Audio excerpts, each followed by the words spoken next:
A'udzu billahi minasyaitonir rajim. Bismillahirrahmanirrahim. Assalamualaikum warahmatullahi taala wabarakatuh. Alhamdulillah wassalatu wassalamu ala sayyidina Rasulillah wa ala alihi wa sahbihi ajma'in, amma ba'd. Para sahabat sekalian, kembali berjumpa dengan saya Sultan Mujahidin, dan insyaallah kali ini kita akan membahas tentang doa sebelum tidur yang diajarkan oleh baginda Rasulullah sallallahu alaihi wasallam, dan juga akan membahas tentang adab-adab serta tata cara tidur yang diajarkan oleh para aulia. Para sahabat kalian, tidur merupakan salah satu dari sekian banyak nikmat yang sangat mulia, yang sangat besar, yang sangat agung yang Allah Subhanahu wa taala anugerahkan kepada seluruh umat manusia. Dengan tidur, akal, pikiran, serta tubuh kita bisa mengambil waktu untuk beristirahat sebelum melakukan aktivitas setelah bangun nanti. Dapat kita bayangkan kalau seandainya seseorang tidak tidur dalam beberapa hari saja, pasti akan terjadi kerusakan, demikian juga kemudaratan yang sangat besar pada diri kita. Oleh karena itu, tidur merupakan salah satu nikmat yang sangat mulia, yang sangat agung, yang wajib senantiasa kita syukuri agar Allah Subhanahu wa taala menjaga nikmat tersebut. Kali ini insyaallah pembahasan kita adalah tentang beberapa persiapan yang perlu kita lakukan sebelum kita tidur. Para ulama, orang-orang soleh, dan para aulia mengajarkan kepada kita tentang beberapa persiapan yang harus kita lakukan sebelum kita tidur. Yang pertama adalah berwudu. Ya, kita disunahkan untuk berwudu sebelum tidur. Tujuannya adalah agar tidur kita itu berkah, agar tidur kita itu mendatangkan kebaikan, dan agar tidur kita itu dalam keadaan suci. Kita nggak tahu, mungkin di saat kita tidur malaikat maut datang mengambil nyawa kita, dan saat itu kan kita berada dalam keadaan suci, dan itu akan sangat membantu keluarnya ruh dari jasad kita ini. Oleh karena itu, kita disunahkan untuk berwudu sebelum atau menjelang kita tidur.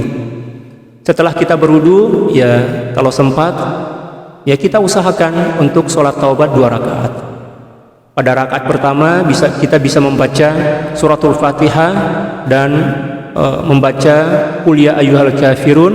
Adapun pada rakaat yang kedua, kita membaca suratul Fatihah dan Qul huwallahu ahad. Kita baca surah-surah yang pendek saja. Setelah selesai kita melaksanakan sholat taubat, kemudian kita melakukan muhasabatun nafs, introspeksi diri kita. Kita hisab diri kita. Kita mengingat kembali apa yang telah kita lakukan di siang hari. Apabila yang melintas dalam ingatan kita adalah dosa, maka segera bertaubat kepada Allah Subhanahu wa taala dan memohon pengampunan dan juga pemaafan dari Allah Subhanahu wa taala.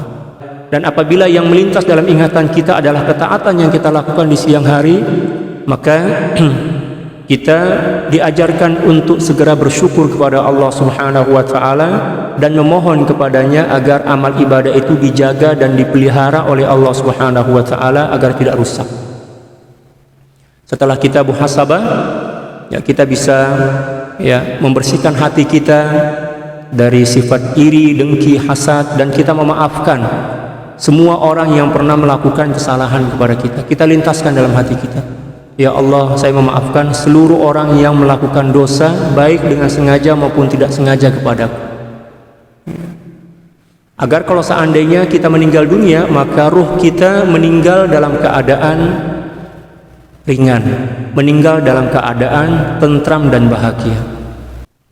Nah, setelah itu kita bisa melakukan satu amalan yang diajarkan oleh para ulama, yaitu membaca fawatih, membaca atau menghadiahkan bacaan suratul Fatihah dan suratul Ikhlas kepada yang pertama adalah kepada baginda Rasulullah sallallahu alaihi wasallam dan juga kepada ahli bait beliau, para sahabat, demikian juga para nabi dan rasul.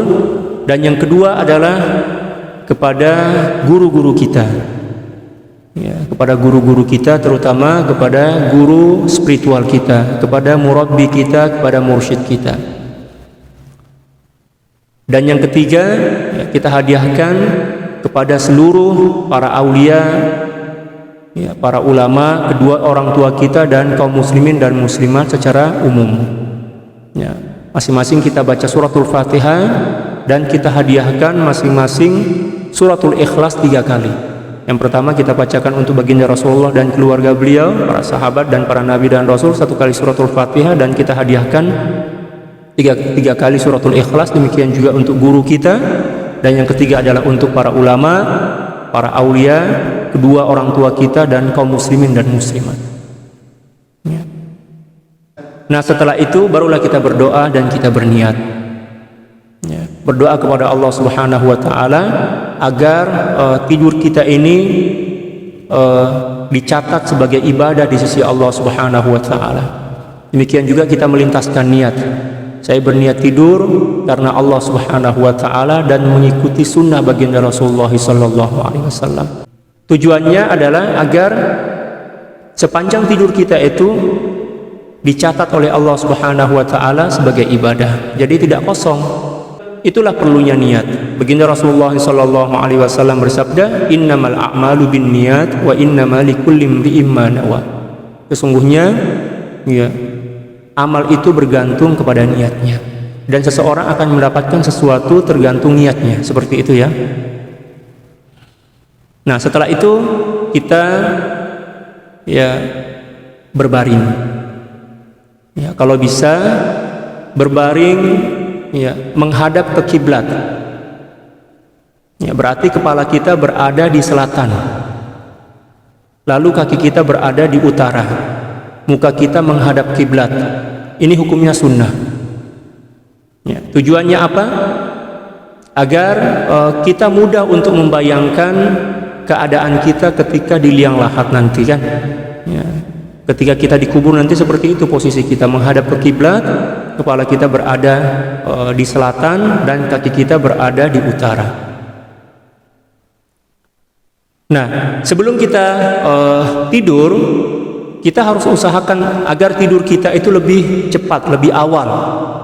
Setelah sholat isya kita tidak ada aktivitas atau tidak ada amalan-amalan yang penting, maka hendaklah segera kita tidur. Ya, jangan melakukan aktiviti atau aktivitas apapun yang tidak ada hubung kaitnya atau tidak ada hubungannya dengan manfaat ya akhirat kita. Alangkah lebih baiknya setelah sholat isya ya, kita tidur saja, agar persiapan kita untuk sholat tahajud itu ya lebih besar. Seperti itu ya. Nah, sebelum kita memulai membaringkan tubuh kita, maka yang pertama tadi ya, kita pastikan kita tidur di awal waktu. Yang kedua, menjauhkan diri kita dari segala sesuatu yang bisa mengganggu tidur kita, terutama handphone. Ya, handphone itu kita singkirkan dulu lah, jauhkan dari tempat tidur kita. Kalau bisa kita simpan atau letak di tempat lain yang agak jauh sedikit dari tempat tidur kita, agar tangan kita ini enggak gatal mau cari handphone seperti itu, kan? Ya, kita matikan atau sambil kita cas di luar agar kita tidak terganggu. Nah, setelah itu kita mengatur waktu, ya, mengatur waktu untuk bangun tidur. Ya, tengah malam nanti kita atur. Ya, bisa kita atur menggunakan jam beker kita ataupun alam kita set alam kita. Mungkin kita bangun pukul 2 tengah malam nanti, ya, sesuai dengan kemampuan kita. Ya, dan kita letak atau kita simpan, kita letak agak sedikit ya, jauh dari tempat tidur kita, ya, agar kalau seandainya alam itu bunyi atau jam beker itu bunyi, ya, untuk mematikannya, menghentikannya, kita harus berdiri dan berjalan seperti itu. Tapi kalau kita simpan di dekat kepala kita, mungkin kita akan matikan dan akan kembali tidur. Ya. Nah, setelah itu barulah kita membaringkan tubuh kita di atas sisi kanan, kepala kita menghadap kiblat, ya, kepada muka kita menghadap kiblat, kepala kita berada di arah selatan dan kaki kita membujur ke arah utara. Setelah itu baru kita mulai membayangkan bahwa seolah-olah kita sedang berada di liang lahat. Nah, setelah itu barulah kita mulai mengantar ya tidur kita dengan berzikir atau berselawat kepada baginda Rasulullah SAW. Ya, kita tutup aktivitas kita sebelum mata terlelap atau mata terpejam dengan zikir atau selawat kepada baginda Rasulullah SAW. Ya, kita kosongkan pikiran kita, ya, akal dan hati kita dari segala sesuatu yang menyibukkan hati kita dari Allah Subhanahu wa Ta'ala. Lalu kemudian, ya, kita mulai berzikir. Namun sebelum kita mulai berzikir, ya, kita berdoa dulu. Bismikallahumma ahya wa amut. Ya Allah, dengan namamu aku hidup dan mati. Nah, setelah itu barulah kita berzikir. Kita habiskan waktu kita dengan berzikir sampai mata kita terlelap. Bisa kita berzikir dengan lafaz la ilaha illallah, la ilaha illallah, la ilaha illallah, la ilaha illallah, ataupun dengan lafaz Allah, Allah, Allah, Allah, atau dengan salawat. Allahumma salli ala sayyidina Muhammad wa ala alihi wa sahbihi wa sallim. Allahumma salli ala sayyidina Muhammad wa ala alihi wa sahbihi wa sallim. Atau kita membaca tasbih bisa juga, atau membaca takbir Allahu Akbar, Allahu Akbar, Allahu Akbar, seperti yang telah dicontohkan oleh baginda Rasulullah SAW dalam beberapa hadis. Ya, ada beberapa hadis yang menjelaskan bahwa baginda Rasulullah SAW menjelang beliau tidur, ya, beliau mengantar atau menghabiskan waktu sebelum mata terpejam dengan bertakbir, demikian juga bertahmid. Jadi itu adalah pilihan, tergantung kemampuan dan keinginan kita. Bisa dengan berzikir, bisa dengan berselawat kepada baginda Rasulullah SAW, demikian juga bisa dengan amalan-amalan tasbih, tahlil, takbir, dan lain sebagainya.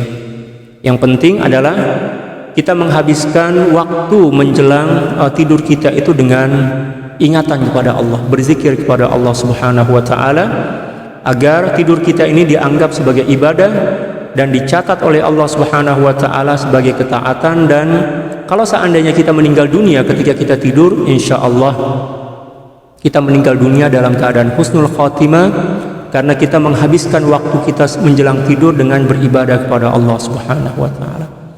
Para sahabat sekalian, demikianlah doa yang diajarkan oleh baginda Rasulullah SAW, dan juga adab serta tata cara yang pernah dicontohkan oleh orang-orang soleh, para ulama dan para aulia kepada kita.